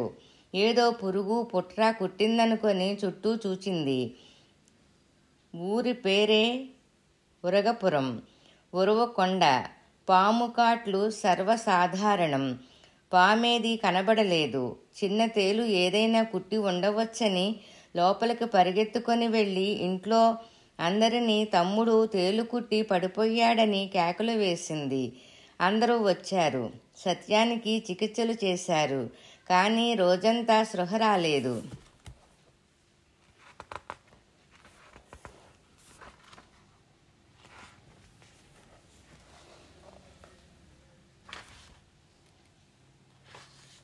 డాక్టరు చేయవలసినదంతా చేశాడు.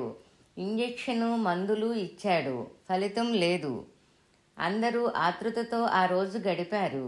మర్నాడు సత్యం మగత నుండి కోలుకున్నాడు. ఆశ్చర్యంగా ఏదో పేర్లు మంత్రాలు లాంటివి చెప్పసాగాడు. కొంతసేపు శాంతంగా, మరికొంతసేపు చాలా ఆవేశంగా ఉండి చుట్టూ ఉన్నవారు పట్టుకోవలసి వచ్చింది. అదేదో భంగిమలు చేస్తున్నాడు.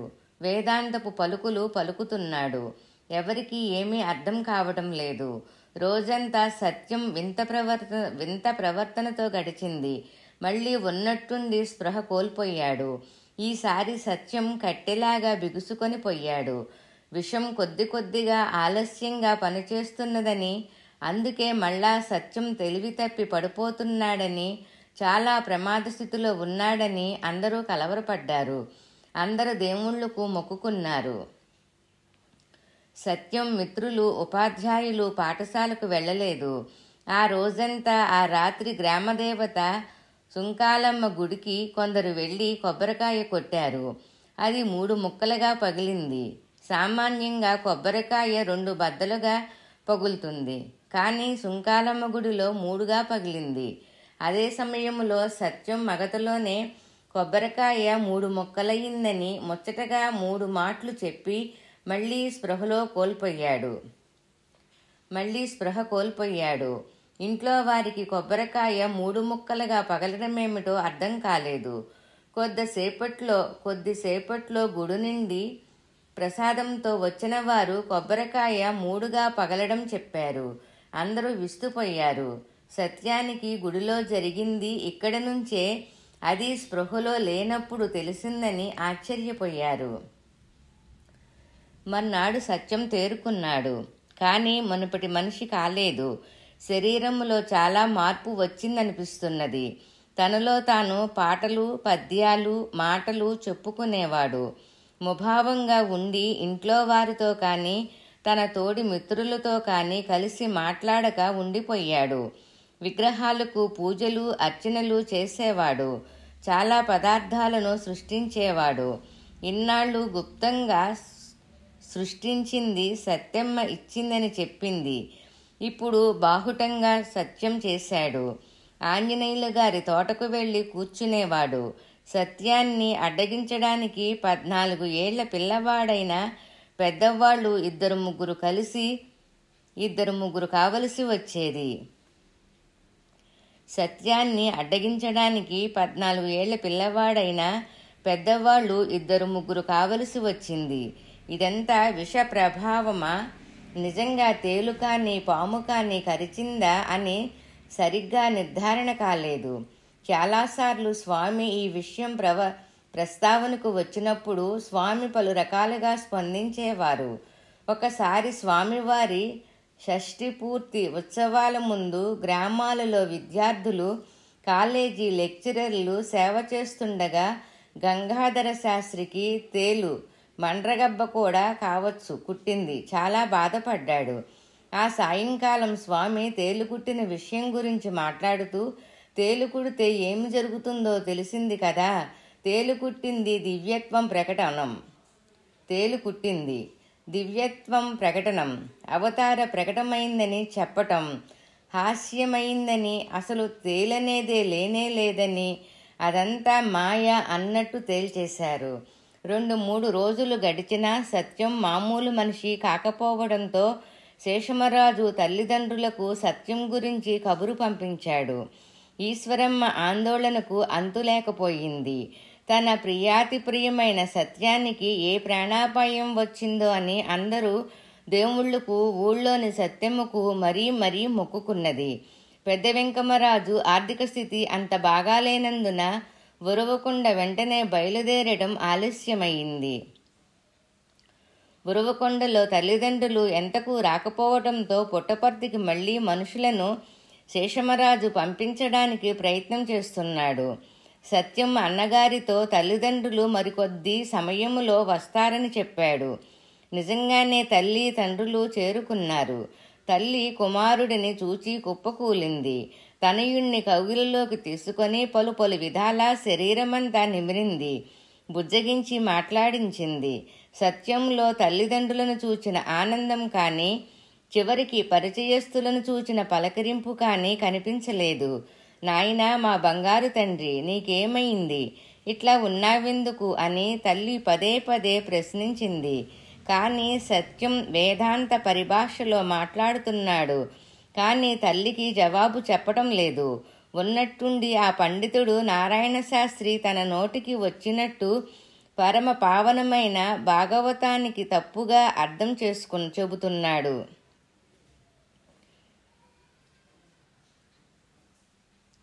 పరమపావనమైన భాగవతానికి తప్పుగా అర్థం చెబుతున్నాడు. నా దగ్గరకు తీసుకుని రండి అని పట్టుబట్టాడు. ఉరవకొండలో నారాయణ శాస్త్రి పండితుడని పేరెన్నికగన్నవారు. ఆయన ఎక్కడో చెప్పే పురాణ ప్రవచనం గురించి సత్యం మాట్లాడటం వింతగా ఉంది. సత్యం ఇతరుల మాట వినక ఆ పండితుణ్ణి వెంటనే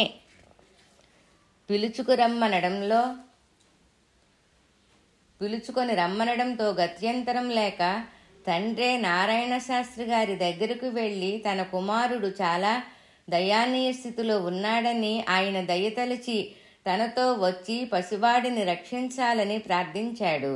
ఆయన కూడా విషయం ఏమిటో తెలుసుకోవాలని తలిచి బయలుదేరి వచ్చాడు. ఆయన్ని దూరం నుండే చూస్తూ, ఏమండి, మీరు చెప్పేదేమిటి? భాగవతములో ఉన్నదేమిటి? ప్రశ్న మీద ప్రశ్న వేశాడు సత్యం. ఎన్నో పండితులకు కూడా తెలియని విషయాలు విపులీకరించి బోధించాడు. నారాయణ శాస్త్రి అవాక్కయ్యి సత్యం చెప్పినదంతా మామూలు జ్ఞానం కాదని, పరమ పవిత్రమైన బ్రహ్మజ్ఞానమని తెలుసుకున్నాడు. ఆ పిల్లవాడిలో ఏదో దైవశక్తి ప్రవేశించి ఉంటుందని నిశ్చయించాడు. సత్యములో మార్పు లేక మతి భ్రమించిన వాడిలాగా ఏదేదో మాట్లాడుతున్నాడు. తెలుగు మాటలే కాక మరేదో భాషలో కూడా మాట్లాడటంతో ఏ క్షుద్రశక్తులు బాలుడిలో ప్రవేశించాయని అందరూ తలపోశారు. తల్లి విలవిలలాడిపోయింది. తండ్రి మొదటి నుండి తన కొడుకు విచిత్ర ప్రవర్తనను పిచ్చి చేష్టలుగా కొట్టిపారేసేవాడు. ఇప్పుడు నిజంగా పిల్లవాడికి పిచ్చి ఎక్కిందని నిర్ధారణకు వచ్చాడు.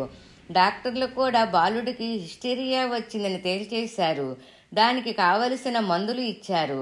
కానీ వాటితో కూడా సత్యం పరిస్థితి బాగు కాలేదు. చాలా రోజులు చూచి సత్యాన్ని తీసుకుని పెద్ద వెంకమరాజు దంపతులు పుట్టపర్తికి బయలుదేరారు. సత్యం ఉరవకొండ నుండి బయలుదేరుతుంటే ఊరూరు తమ ప్రియ సత్యానికి ప్రవాహంగా ఉబికే ఆశ్రువులతో చాలా దూరం వచ్చి వీడ్కోలు చెప్పలేక చెప్పారు. పుట్టపర్తిలోని మిత్రులు సత్యాన్ని బుక్కపట్టణంలోనే ఎదుర్కొని ఊరికి తీసుకొని వచ్చారు. తమ బాల్యమిత్రుడి పరిస్థితికి తల్లడిల్లిపోయారు. కరణం సుబ్బమ్మ గారు తన బాలకృష్ణుడు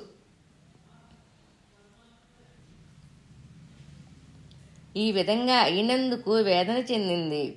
ఊళ్ళో వారు అయ్యో పాపం అని జాలిపడ్డారు. రోజులు గడుస్తున్న సత్యం ప్రవర్తనలో మార్పేమీ కానరాలేదు. పద్యాలు, పాటలు, వేదాంత ఉపన్యాసాలు చేస్తుండేవాడు. తనలో తాను నవ్వుకుంటూ అప్పుడప్పుడు బిగ్గరగా ఎవరినో తిట్టినట్టు మరే భాషలోనే మాట్లాడేవాడు. తరచూ షిరిడి అని, సాయిబాబా అని పలికేవాడు. మిత్రులు ఈ షిరిడి సాయిబాబా అనే మాటలు తెలియకుండానే సత్యంతో చిన్నతనం నుండి భజనలో పాడుతుండేవారు. పెద్దలు కూడా ఎవరి ఆత్మ సత్యములో ప్రవేశించిందని ఆయనెవరో తెలుసుకోవడానికి ప్రయత్నం చేశారు. మొదటిసారిగా పెనుగొండలో షిరిడీ సాయి అనే మరాఠీ యోగి పుంగువుడి భక్తుడున్నాడంటే అక్కడికి వెళ్ళి విచారించారు. ఆయన షిరిడీ బాబాను గురించి వివరంగా చెప్పి సాయిబాబా ఎవరిలోనూ ప్రవేశించే క్షుద్ర శక్తి కాదని, పిల్లవాడికి మతిభ్రమణం కలిగిందని చెప్పి పంపాడు. ఆ కాలంలో పిచ్చికి హిస్టీరియాకు దెయ్యం పట్టడానికి ఒకే వైద్యం, అదే మాంత్రిక ప్రయోగం. పుట్టపర్తిలోనూ ప్రక్కన ఉన్న బ్రాహ్మణపల్లిలోనూ ఉన్న మాంత్రిక వైద్యులు వచ్చారు. సత్యాన్ని ప్రశ్నించటం మొదలుపెట్టారు. సత్యం వాళ్లను, మీకు నాకేం జరిగిందో తెలుసా, మీకు అసలు మంత్రాలు వచ్చా అని దబాయించేటప్పటికీ చెప్పా పెట్టకుండా పారిపోయారు. ఈశ్వరమ్మ అక్కలు సత్యాన్ని ప్రేమగా చూసుకునేవారు. అతడి స్థితికి బాధపడేవారు. మాంత్రిక వైద్యం అంటే భయపడేవారు. కారణం మాంత్రికుడు చేసేది వైద్యం కాదు, అమానుష హింస. కానీ వెంకమరాజు ఎట్లయినా దయ్యం వదిలించాలని అందరినీ విచారించి దూరంగా ఉన్న కదిరిలోని ప్రఖ్యాత మాంత్రికుడి దగ్గరకు సత్యాన్ని తీసుకొని బయలుదేరాడు. ఆ మాంత్రికుడు పెట్టే హింసకు చాలామందిని దయ్యాలు వదిలి వెళ్ళిపోయాయని ప్రతీతి. సత్యంతో తల్లి అక్కలు బయలుదేరారు. ఎడ్లబండిలో సత్యాన్ని ఎక్కించారు. కానీ ఎడ్లు కదలక మొరాయించాయి. ఎంత కొట్టినా అవి బయలుదేరలేదు. వేరే ఎద్దులను బండికి పూంచారు. అవి కదలక బొమ్మల్లాగా నిలబడ్డాయి. ఈ విధంగా సత్యం తాను సామాన్యమైన పిచ్చివాడు కాదని, తనలో ఏదో విశేషమైన దివ్యత్వం ఉన్నదని చెప్పక చెప్పినా వెంకమరాజు అర్థం చేసుకోలేకపోయాడు. నిజానికి ఆయనే కాదు, సత్యాన్ని సాయిబాబాగా, భగవంతులుగా వేల కొలది జనులు, వందల కొలది దేశాల నుండి వచ్చి పూజించినా, తామే బాబావారి దివ్యత్వాన్ని పలుసార్లు అనుభవించిన స్వామిని అర్థం చేసుకోగల వారెవరున్నారు? బ్రహ్మాది దేవతలు వేదాలే యతో వాచో నివర్తంతే అప్రాప్య మనసా సహా అంటూ భగవంతుడిని తెలుసుకోలేక ఊరుకుండిపోయాయి. ఈ పల్లెటూరి రైతైన వెంకప్పరాజు దైవలీలలు తెలుసుకోకపోవడంలో తప్పేమీ లేదు. చివరకు జరగవలసిన దాన్ని సత్యం నిశ్చయించుకొని ఎహై కదలండి అని ఎద్దులను అదిలించాడు. అంతే, ప్రాణం పోసుకున్న బొమ్మల్లాగా ఎద్దులు చకచకా కదిరి మంత్రరాజును చూడటానికి బయలుదేరాయి. కదిరి మంత్రిగాడికి చూడటానికి పెద్దలకే భయం వేసేది. కారు నలుపుతో లావుగా, విభూతి ఒళ్లంతా పూసుకొని, రక్తంలా ఎర్రనైన పెద్ద కుంకుమ బొట్టుతో, పెద్ద పెద్ద మీసాలతో నరభక్షకుడైన రాక్షసుడిలా ఉన్నాడు. అతడి పేరు, అతడు పెట్టే చిత్రాతి చిత్రమైన హింసవన వచ్చింది. చాలా క్రూరంగా నరకంలో కూడా ఉండని బాధలు పెట్టి తన పాలపడిన వ్యక్తులను హింసించి పీడించేవాడు. దయ్యాలు విడిచిపోయావో లేదో కానీ ప్రాణాలే పోయేటుండేది. అతడు సత్యం మాడు పట్టు గొరిగించాడు. తర్వాత కత్తితో తల మీద గుర్తు పెట్టాడు. రక్తం కారుతుంటే గాయం మీద నిమ్మరసంలో ఉప్పు కలిపి మర్దించాడు. తర్వాత వేపమండలతో శరీరం ఘాట్లు పడేటట్టు ఆగకుండా దెబ్బ మీద దెబ్బ కొట్టాడు. సత్యం కిమ్మనకుండా బాధ అనుభవించాడు. బాలుడు ఏమీ మాట్లాడకుండా కించిత్తైనా భయపడకపోవటంతో అహం దెబ్బతిన్న ఆ మాంత్రికుడు తన చర్యలను తీవ్రతరం చేశాడు. కొరడాతో చురచురలాడేటట్టు చర్మం ఊడిపోయే విధంగా కొట్టాడు. ఒళ్లంతా వాతలతో రక్తధారలు కారాయి. దీనికి తోడు ఆగకుండా బిందె మీద బిందె నీళ్లు పోశాడు. సామాన్యంగా ఊపిరి ఆడక ఉక్కిరిబిక్కిరయ్యి ప్రాణం కడగట్టుతుంది. సత్యములో చలనం లేదు. తల్లి అక్కలు విలలులాడిపోయారు. అయ్యా కాస్త ఆగండి, పిల్లవాడు ఉక్కిరిబిక్కిరవుతున్నాడు అని వాళ్ళు ఎంత వేడుకున్నా వినకుండా తన పైచాచిక చర్యను కొనసాగించాడు. ఏమి చేసినా సత్యం అమ్మ బాధ అనటం కానీ రోధించడం కానీ చెయ్యలేదు. మాంత్రికుడికి కోపం, అవమానం, పట్టుదల ఎక్కువయ్యాయి. రస విషాలతో చేసిన కలికం కళ్ళల్లో పెట్టాడు. సత్యం కళ్ళు చింతనిప్పుల్లా ఎర్రబడ్డాయి. దారగా కళ్ళనీళ్లు కారసాగాయి. కళ్ళు వాచిపోయి సత్యం భీంకరంగా అయ్యాడు. ఇంకా భరించలేకపోయింది తల్లి. పరిగెత్తుకొని వెళ్ళి కొడుకును వాటేసుకొని తన ఒడిలోకి లాక్కుంది. ఇంకా ఒక్క క్షణమైనా అక్కడుండక పుట్టపర్తికి బయలుదేరారు. గత్యంతరం లేక వెంకప్పరాజు అనుసరించాడు. ఈ సంఘటన స్వామి తర్వాత తరచూ ప్రస్తావించేవారు. భక్తులు, స్వామి తమరు ఎందుకు మారు మాట్లాడకుండా ఆ నరకయాతను భరించారు అని అడిగేవారు. దానికి స్వామి, ఇది పంచభౌతికమైన శరీరము లేక అమృతమయమైన దివ్యత్వమా అని అందరికీ తెలియాలని, ఎంతవరకు బాధలను సహించవచ్చని అందరికీ తెలిపేందుకు తాము ఆనాడు ఆ బాధను అనుభవించామన్నారు. తమకు దేహానికి ఎటువంటి సంబంధం లేదని, దేహానికి ఏమైనా తమకు పట్టదని చెప్పారు. ఇది భక్తులందరూ ప్రతిరోజు చూస్తున్న నిత్య సత్యం. స్వామి దైనందిన కార్యక్రమం తూచా తప్పక, వాన వచ్చినా పిడుగుపడినా అతిశయోక్తి కాదు, మారదు. భక్తులు తమ గడియారాలను స్వామి రాకతో సరిచేసుకోవలసి ఉంటుంది. తినేది అతి స్వల్పం, అది ఒక్క పూట. శోష వచ్చి పడిపోరా అనుకుంటాము. ఆహా, లేడి పిల్లలాగా చకచకా తిరుగుతుంటారు. పండగల్లోనూ ఇతర సమయాల్లోనూ స్వామి భక్తులకు బట్టలు, విభూతి, ప్రసాదాలు పంచేటప్పుడు చూడాలి. స్వామి కొంచెం విశ్రాంతి తీసుకోండి అని అందరూ ప్రార్థిస్తుంటారు. కానీ తమను గురించి ఆలోచించరు. భక్తులను రక్షించడానికి తమ ప్రాణాలను సైతం లెక్క చెయ్యనని పలుమార్లు చెబుతుంటారు. తన భక్తులను ఏ విధంగానైనా రక్షించుకుంటానంటారు. బండి బయలుదేరింది. సత్యం కళ్ళు వాచి నీళ్లు కారుతున్నాయి. దారిలో సత్యం కొన్ని ఆకులు కోసి వాటి రసం పిండి కళ్ళల్లో పోసుకున్నాడు. అంతే, క్షణాల్లో మామూలుగా అయ్యాయి. వైద్యో నారాయణో హరిహి. ధన్వంతరి అయిన సత్యానికి మరో ఔషధం కావాలా? పుట్టపర్తి చేరారంతా. సత్యాన్ని మరీ కష్టపెట్టనీయలేదు. తల్లి అక్కలు చేయడానికి మరేం లేక కాలానికే వదిలివేసి ఊరుకున్నాడు తండ్రి. సత్యం మామూలుగా తన తరహాలో ఉంటున్నాడు. సదా పదాలు పాడుకుంటూ, పూజలు చేసుకుంటూ ఆనందంగా కాలం గడుపుతున్నాడు. ఈ మధ్య ఆతృతపడే ప్రమాదమేమీ లేదని తల్లి సంతోషించింది. తరచూ కళాఖండ, పండ్లు బహిరంగంగా కరచాలనంతో సృష్టించి ఇస్తున్నాడు. అందరినీ చుట్టూ కూర్చోబెట్టుకొని ఆనందంగా మాటలు చెప్పేవాడు.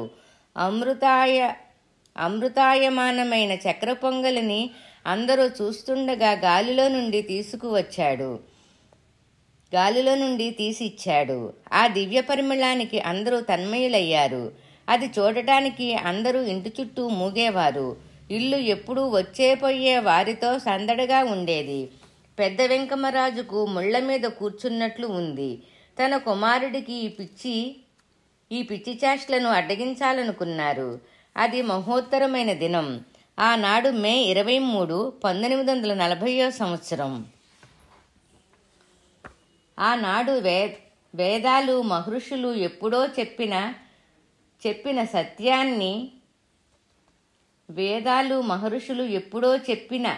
చెప్పిన సత్యం అందరికీ తెలిసేలా ప్రకటమైన రోజు. వెంకమరాజు ఇంటికి వచ్చేటప్పటికి గుమ్మమంతా గుమిగూడి ఉన్నారు ప్రజలు. వింతగా సత్యం చుట్టూ మూగి ఉన్నారు. ఆయన కూడా ఇంట్లోకి వెళ్ళడానికి వీలు కాలేదు. ఆయనకు సహించలేనంత కోపం వచ్చింది. కొడుకు చర్యలు మితిమీరిపోతున్నాయి. ఇల్లు సంత అయింది. ఈ రోజుతో తాడో పేడో తేల్చుకోవాలని గబగబా సత్యం దగ్గరికి వచ్చి సత్యాన్ని ఒక చేత్తో పైకి లేపి రెండో చేతిని పైకెత్తి భయపడుతూ, నువ్వేమనుకుంటున్నావు? నీకు మతిభ్రమణమా లేక ఆటలా? నీవెవరువు? దెయ్యానివా? దేవుడివా? అవతారానివా? మంత్రగాడివా? నిజం చెప్పు, లేకుంటే ముప్పు తప్పదు అంటూ తారాస్థాయిలో గద్దించి అడిగాడు. అక్కడున్న వారంతా వెంకమరాజు కోపానికి, ఆయన అరుపులకి నిశ్చేష్టులయ్యారు. నిశ్శబ్దం చాలాసేపు రాజ్యం చేసింది. అందరి కళ్ళు సత్యం మీద ఉన్నాయి. ఏం జరుగుతుందో అని అందరూ ఉత్కంఠతో సత్యాన్ని కన్నార్పక చూస్తున్నారు. నేను సాయిబాబాను. శాంతంగా అయినా గంభీరంగా మాట వినిపించింది. అందరూ పిడుగుపడ్డట్టయ్యారు. సాయిబాబా, సాయిబాబా, సత్యం సాయిబాబానా? తాము చాలా ఏళ్ల నుండి వింటున్న భజనలలో వచ్చిన పేరు సాయిబాబా. ఆ బాబా గురించి పాటలు పాడిన సత్యమే సాయిబాబా అయినాడా? విస్తుపోయారందరూ. మహమ్మదీయుడా, మనం సత్యం వింటున్నది సత్యమా? తమ ప్రియమైన సత్యం తురకవాడైతే ఈ పూజలు భజనలేమిటి అర్థం కాలేదు. నేనే సాయిబాబాను, షిరిడీ సాయిబాబాను, భారద్వాజ గోత్రములో ఆపస్తంభ సూత్రములో పుట్టిన సాయిబాబాను. మీ ప్రార్థనలను విని మిమ్మల్ని అందరినీ ఆదుకోవడానికి వచ్చిన అవతారాన్ని. మీ జీవితాలను పవిత్రం చేసుకోండి. మీ గృహాలను శుభ్రం చేసుకోండి. గురువారాలు నన్ను పూజించి తరించండి. నేనుండగా మీకేం భయం లేదు అని సత్యం సత్యాతి సత్యాన్ని ఇంతకాలం గుప్తంగా ఉంచిన దాన్ని, ప్రపంచ తరుణోపాయాన్ని స్పష్టంగా, మధురంగా, మెల్లగా, మందమారుతంగా పలికాడు. సత్యం విశ్వరూపం దాల్చింది. సత్యం సత్యనారాయణరాజును దాటి జగమంతటికి వ్యాపించింది.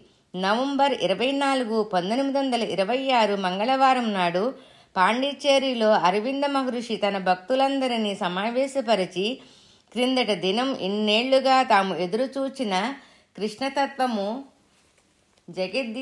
జగద్దితానికయ్యి అవతరించిందని ప్రకటించి తాము ప్రాపంచిక వ్యవహారాల నుండి అంతర్ముఖులైనారు. ఆ కృష్ణుడే ఈ సాయి కృష్ణుడని బాలసత్యం ప్రకటించాడు. కారణం, షిరిడీ సాయి తాము సిద్ధి చెందే సమయములో తమను బూటీవాడి శ్రీకృష్ణ మందిరములో ఉంచమని చెప్పారు. శ్రీకృష్ణుడి విగ్రహానికి సిద్ధం చేసిన ఆలయములో కృష్ణుడి విగ్రహం స్థానములో బాబా పవిత్ర దేహాన్ని సమాధి చేయటంతో బాబాయే మురళీకృష్ణుడని స్పష్టమైంది. ఇప్పుడు ఆ కృష్ణుడే సత్యసాయి కృష్ణుడని తేలింది. సాయి కృష్ణుడు మున్ముందు రాబోతున్నాడని సత్యభామ ఆనాడు కొండమరాజుకు కలలో కనిపించి ఆలయం కట్టించుకొన్నది. ఇన్నాళ్లకు బాలసత్యం చిన్నప్పటి నుండి ఎందుకు షిరిడీ సాయి గురించి పాటలు భజనలు పాడేవాడో అందరికీ అర్థమయ్యింది. సత్యం తాను షిరిడీ సాయి అని తేల్చి చెప్పడంతో ఒక విధంగా సమస్య తీరుతుందనిపించింది. ముందున్న ఆతృత, భయం కొంత తగ్గాయి. కానీ సత్యం చెప్పింది నిజమని ఎట్లా నమ్మేది? ఆ సమయంలో అక్కడున్న శేషమరాజు సత్యాన్ని ప్రశ్నించాడు. నువ్వే షిరిడీ బాబా అయితే మాకు నిదర్శనం చూపించు. అది వేసవకాలం కావడంతో మల్లెపూలు సీజన్. అక్కడున్న ఒకరి చేత సత్యం విడిమల్లెలు తెప్పించాడు. తెచ్చిన పూలు తన దోస్తుడిలోకి తీసుకొని, నేను సాయిబాబానో కాదో తెలుసుకోండి అంటూ మల్లెలను పైకి విరిజిమ్మాడు. విరిజిమ్మన మల్లెపూలు నేల మీద పడంగానే సాయిబాబా అనే తెలుగు అక్షరాలలో అమర్చబడ్డాయి. అందరూ సంతోషంగా సాయిబాబాకు జై, సాయిబాబాకు జై జై అని జయాకారాలు చేశారు. చాలామందికి ఉన్న కొద్దిపాటి సందేహం తీరిపోయింది. ఈశ్వరమ్మ మనసు తేలికపడింది. ఇకపై సత్యానికి ఎటువంటి ఆపద ఉండదు. ఆవిడ కళ్ళ ముందు నిస్సహాయంగా, నిర్భయంగా రక్తం ఓడుతూ చూచిన కళ్ళతో చిన్నారి సత్యము కోప అసహనాలతో ఊగిపోతున్న కదిరి మంత్రరాక్షసుడే మెదులుతున్నాడు. ఆవిడ భారాన్ని దింపినట్టు భావించింది. కానీ మరుక్షణములో తన చిన్న తండ్రి తన వాడు కాదా? ఇంతకీ ఎవరి వింత సాయిబాబా? చుట్టుపక్కల వాళ్ళు ఆ పేరు సత్యం దగ్గర మాత్రమే విన్నారు. ఆ పేరుతో ఉన్నవాళ్లను గురించి అసలే వినలేదు. ముస్లిం ఫకీరు లాంటి పేరున్నదే తమ సత్యం మహమ్మదీయుడా? కాదే. ముస్లిం అయితే భారద్వాజ గోత్రం, ఆపస్తంభ సూత్రం అగ్రకులాల వారికి ఉంటుంది.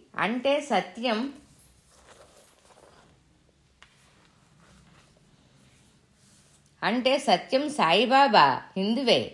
ఇది చాలు అని తల్లి గాలి పీల్చుకున్నది. కరణం సుబ్బమ్మ చాలా సంతోషించింది. సత్యం నిజతత్వం తెలిసినందుకు తాను అతని బాల్యం నుండి ఊహిస్తున్నది. ఇతడు సామాన్యుడు కాదని ఇప్పుడు తేటతెల్లమైంది. తన పెంపుడు బిడ్డ సత్యం ఎవరో గొప్ప మహాత్ముడని, అందుకే సత్యములో ఏదో చెప్పలేని తేజస్సు ఆకర్షణ, ప్రేమభావం. బాలసాయి శాంతంగా సంతోషంగా కాలం గడుపుతున్నాడు. భజనలు, కీర్తనలు గొంతెత్తి కమ్మగా పాడుతున్నాడు. చుట్టుప్రక్కల వాళ్ళు అతడి నుండి ఒదిగి ఒదిగి నడుస్తున్నారు. తోడి పిల్లలు సత్యాన్ని ఏ విధంగా సంబోధించాలో తెలియక తికమక పడుతున్నారు. అయితే సాయి అంటే గౌరవం, మర్యాద చూపించగలుగుతున్నారు. కానీ ఇంట్లో పరిస్థితి ఇరకాటంగా ఉంది. పూర్తిగా సత్యం తమ వాడు కాదని తెలియడంతో ఎవరో బయటవాడు ఇంట్లో ఉన్నట్టు దూరపుతనం దగ్గరైంది. సత్యాన్ని సంబోధించడం కష్టమైంది. సత్యమని పిలవాలా, సాయి అని పిలవాలా, బాబా అని పిలవాలా, సాయిబాబా గారు అనాలో తెలియక గజిబిజి అయ్యింది. బాలసాయి తల్లిని గృహం అమ్మాయి అని, తండ్రిని గృహం అబ్బాయి అని పిలిచేవాడు. అక్కలకు మాత్రం సత్యం సత్యమే, సాయిబాబా అయిన సత్యం. సత్యంలాగా ప్రేమ, సాయిబాబాలాగా గౌరవం చూపేవారు. బాలబాబాతో భజనలు చేసేవారు. అతడి పూజలకు పూజా సామాగ్రిని సిద్ధం చేసేవారు. వేసవి సెలవులు పూర్తయ్యాయి. ఉరవకొండ వెళ్ళి స్కూల్లో చేరి చదువుకుంటుంటే సత్యములో మార్పు రావచ్చని వెంకమరాజు పెద్ద కుమారుడు శేషమరాజుతో సత్యాన్ని ఊరికి పంపాడు. మతి భ్రమించిన సత్యం సత్యసాయిబాబాగా ఉరవకొండ వస్తున్నాడని వర్తమానం ముందే చేరింది. తోడి విద్యార్థులు, ఉపాధ్యాయులు, ఆంజనేయులు గారు, వారి కుటుంబం వారు అందరూ సాయిబాబాను ప్రేమ భక్తితో ఆహ్వానించారు. సత్యమంటే ముందు నుంచి అభిమానమున్న ఉపాధ్యాయుడు మాచిరాజు తమ్మిరాజు, శేషయ్య గారు సత్యాన్ని సాయిబాబాగానే స్వీకరించారు, భజించారు. పాఠశాలలో మామూలుగానే బాలసాయి ప్రార్థన చేసేవాడు. అన్యమన్యస్కంగానే స్కూలుకు వెళ్ళి వచ్చేవాడు. ఆంజనేయులు గారి తోటలో షిరిడీ భజనలు, పూజలు కొనసాగించాడు. మునుపు కన్నా ఎక్కువగా పిల్లలు, పెద్దలు భజనలో పాల్గొనేవారు.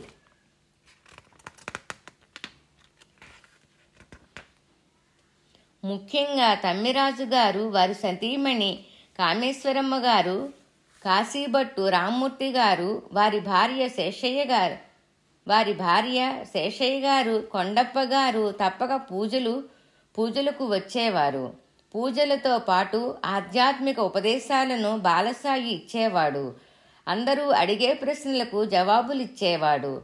వ్యాధులతో బాధపడేవారికి విభూతి ప్రసాదాలను కరచాలనంతో సృష్టించి తరచూ ఇచ్చేవాడు.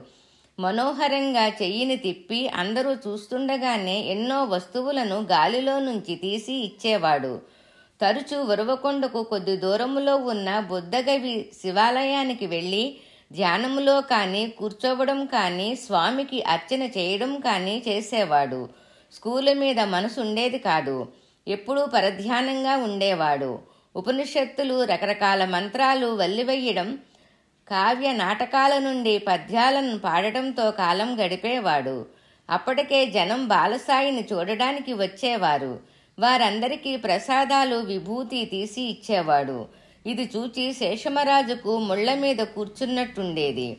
తమ్ముడు దివ్యత్వం మీద కొంచెం కూడా నమ్మకం కుదరలేదు. పైపెచ్చు సత్యం మీద అపనమ్మకం, సందేహం పెరుగుతుండేవి. అందరూ తెలుగు మాస్టారి తమ్ముడు భగవద్ అవతారం అంటుంటే గర్వపడలేక, సంతోషించలేక బాధపడేవారు. ఎన్ని రోజులు ఈ వ్యవహారం నడుస్తుందో, ఎట్లా పరవేశనమవుతుందో అని ఎదురు చూస్తూ ఉండిపోయారు. ఒకసారి హోస్పేట నగర పెద్దలు, కౌన్సిల్ సభ్యులు, ఉన్నత ఉద్యోగులు కొందరు ఉరవకొండ వచ్చి శేషమరాజు గారితో, వారి తమ్ముడు బాలసాయితో వారి నగరం వచ్చి తమ నగరాన్ని పావనం చేయమని ఆహ్వానించారు. దారిలో విజయనగర హంపి క్షేత్రాన్ని కూడా దర్శించవచ్చని కూడా చెప్పారు.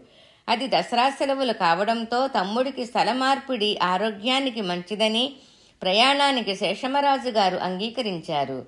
అందరూ బయలుదేరి మొదట హంపి, విజయనగరాన్ని అయిన మహోన్నత రాజవైభవాన్ని కళ్ళు చెమర్చగా తిలకించారు. అందరూ బయలుదేరి మొదట హంపి, విజయనగరాన్ని, నాశనమైన మహోన్నత రాజవైభవాన్ని కళ్ళు చెమర్చిగా తిలకించారు. తర్వాత విరూపాక్ష ఆలయానికి వెళ్లారు. అందరూ ఆలయంలోకి దైవ దర్శనానికి వెళ్ళగా బాలసాయి తనకు తలనొప్పిగా ఉందని ఎంతగా చెప్పినా వెళ్ళలేదు. పెద్దలందరూ ఆలయంలో దర్శనం చేసుకున్నారు. విరూపాక్షేశ్వరుడిని మాత్రం కాదు, స్వామి లింగంలో సాక్షాత్తు బాల సత్యసాయి నిలబడి ఉన్నాడు. శ్రీ త్రిమూర్తి సాయి, శ్రీ సత్యసాయి బాబా పుణ్యగాథ, 191 పేజీ.